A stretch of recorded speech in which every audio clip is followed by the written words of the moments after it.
자율신경에 도움이 되는 일상생활의 여러 가지 습관 중에서 누구나 할 수 있는 발 마사지에 대해서 알려드리겠습니다. 단순히 마사지가 건강에 좋다라는 내용이 아니라 왜 자율신경 기능 개선에 발 마사지가 도움이 되는지 과학적으로 설명을 드리겠습니다.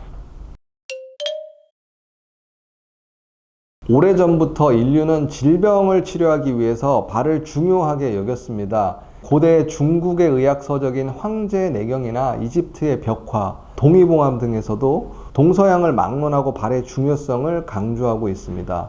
여기서 재밌는 이야기를 하나 해드리겠습니다. 요즘은 보기 드문 장면인데 결혼식 날 새신랑의 발바닥을 때리는 것을 본 적이 있으신가요? 왜 이런 풍습이 있을까요? 이유는 심장에서 가장 멀리 떨어진 발바닥을 자극하면 실제로 혈액순환이 개선이 되는데 이를 통해서 무사히 첫날 밤을 보내라는 의미로 행해진 아주 과학적이고 일리가 있는 전통이라는 사실 알고 계셨나요? 발 마사지가 나름의 이론적 배경을 마련한 것은 닥터 윌리엄 피츠제럴드라는 미국인 의사에 의해서입니다. 피츠제럴드는 발가락과 손가락을 지압을 하게 되면 두통이나 복통 등의 통증이 완화되는 것을 주의 깊게 관찰을 하다가 이것을 이론화를 하게 되었고요. 간호사이자 물리치료사였던 유니스 잉험이 발을 통해 내장기관을 자극할 수 있는 포인트를 정리해서 오늘날의 발 마사지 지도를 만들게 되었고요. 그 후에 학문적인 연구도 본격화되었습니다. 저도 이전에는 이런 사진을 보면 관심도 없고 헛웃음을 지으면서 지나쳐 버렸었지만 요즘은 조금 다른 시선으로 바라보게 되었는데 그 이유를 알려드리겠습니다.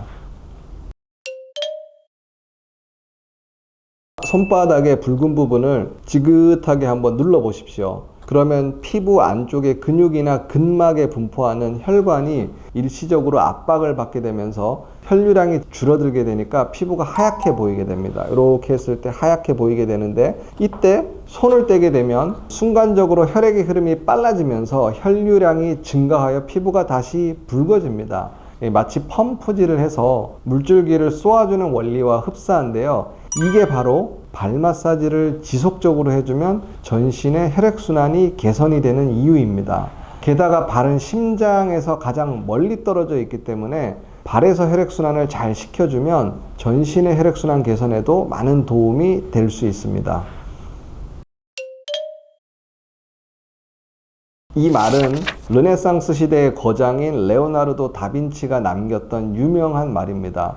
발은 얼핏 보면 외형적으로 아주 단순해 보이지만 구조와 기능이 아주 복잡하고 섬세합니다. 그래서 우리 건강에 매우 중요한 역할을 담당한다는 의미로 생각하면 될 것 같습니다. 양 발에는 무려 52개의 뼈가 있는데 우리 인체 전체 뼈가 200여 개이기 때문에 약 25%가 발에 있다는 말입니다. 그리고 발에는 또 중요한 게 부교감 신경이 밀집해 있기 때문에 전신에 퍼져 있는 말초신경, 특히 자율신경의 기능과 밀접한 연관이 있을 수 있습니다. 즉, 발을 자극해주면 부교감신경 기능이 개선이 되어서 스트레스와 연관된 교감신경의 흥분이 가라앉을 뿐 아니라 부교감신경이 조절하는 위장관 기능도 개선이 돼서 장이 편해지고 체내 호르몬 분비도 개선될 수 있습니다. 발 마사지와 뇌파의 변화에 대한 흥미로운 연구가 있어서 소개를 드리겠습니다. 발 마사지를 일주일에 3번 정도, 2주 정도 했을 때 뇌파의 변화를 관찰을 했더니 발 마사지를 한 그룹에서 전두엽의 알파파가 증가한다는 놀라운 사실을 발견하게 되었습니다. 전두엽은 인간의 감정과 밀접한 연관이 있는 뇌 부분이고 알파파는 여러 가지 뇌파 중에서 안정 상태에서 나오는 뇌파이기 때문에 긴장이 이완되었다는 의미로 받아들이면 될 것 같습니다. 즉, 발 마사지를 통해서 신경질난 신경인 교감신경이 안정이 될 수 있다는 의미입니다. 주변에 흔히 보이는 마사지 샵에서 발 마사지나 지압을 받는 것도 좋지만 혼자서 간편히 할 수 있는 방법도 많습니다. 집 근처에 있는 공원 같은 곳에 보면 조약돌을 모아놓고 맨발로 걸을 수 있는 훌륭한 셀프 마사지 샵도 많이 있기 때문에 그런 걸 이용을 해보셔도 좋고, 또는 집에서 그 밀가루 반죽하는 롤러를 바닥에 두고 발을 왔다 갔다 하면서 마사지 하는 것도 좋습니다. 또는 지압봉 등으로 앉아서 TV를 보거나 쉴 때 틈틈이 발바닥을 지압을 해보는 것도 도움이 됩니다. 그리고 이왕이면 족욕을 먼저 하고 나서 발을 따뜻하게 해준 상태로 발 마사지나 지압을 하면 효과가 더욱 좋다고 하니 참고해 주십시오.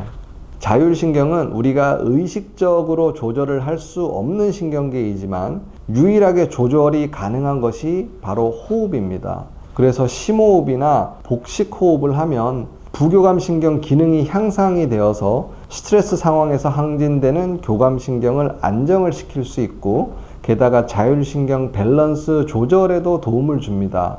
호흡을 할 때 숨을 내쉬는 동안 입을 다문 상태로 코로 하는 소리를 내는 허밍을 하게 되면 더 많은 도움이 될 수 있습니다. 나무가 많은 공원에서 조약돌 등으로 지압을 할 수 있는 곳에서 맨발로 서서 좋아하는 노래를 허밍을 하면서 천천히 걸어 보십시오.